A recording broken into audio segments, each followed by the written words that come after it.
આવતીકાલે તારીખ 7/5/2025 એક મોક ડ્રીલનું આયોજન કરવામાં આવ્યું છે. આજની ગુજરાત સરકારના નિર્દેશન મુજબ આજરોજ એક ઉચ્ચ કક્ષાની મિટિંગનું આયોજન કરવામાં આવેલું, જેમાં આવતીકાલે તારીખ 7/5/2025ના રોજ જામનગર જિલ્લામાં આપણો વ્યૂહાત્મક સરહદી જિલ્લો છે અને સંરક્ષણની રીતે પણ ખૂબ અગત્યતા ધરાવતો જિલ્લો છે. એમાં એક મોક ડ્રીલનું આયોજન કરવામાં આવેલું છે. આવતીકાલે સાંજે 4 કલાકે જામનગર જિલ્લાના વ્યૂહાત્મક લોકેશન્સ ઉપર મોક ડ્રીલનું આયોજન કરવામાં આવશે.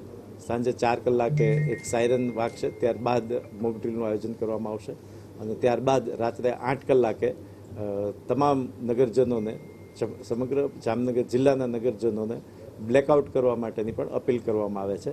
રાત્રે 8 કલાકથી રાત્રે 8 કલાક અને 30 મિનિટ સુધી, એટલે કે કુલ 30 મિનિટના સમયગાળા માટે તમામ નગરજનોને પોતાના રહેઠાણ, પોતાના ઔદ્યોગિક અને પોતાના વાણિજ્યના ક્ષેત્રોમાં લાઇટનો ઉપયોગ ન કરવા માટે જણાવવામાં આવે છે. આ સમયગાળા દરમિયાન તમામ હોસ્પિટલો અને તમામ જે આયુર્વેદને લગતા અને મેડિકલને લગતા તમામ હોસ્પિટલો પોતાનું કામકાજ ચાલુ રાખશે. શેર કરવામાં આવી છે.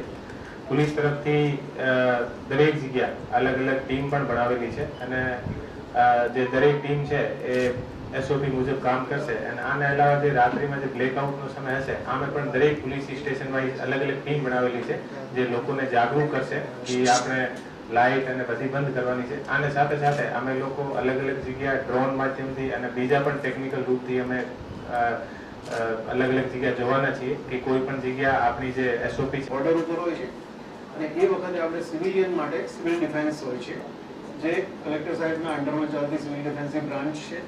એની સાથે સાથે હોમગાર્ડ જોડાયેલું હોય છે અને સાથોસાથ તમામ જાહેર સાહસો, તમામ ઇન્સ્ટોલેશન્સ, તમામ પબ્લિક પ્લેસીસ બ્લેકઆઉટનું પાલન કરશે.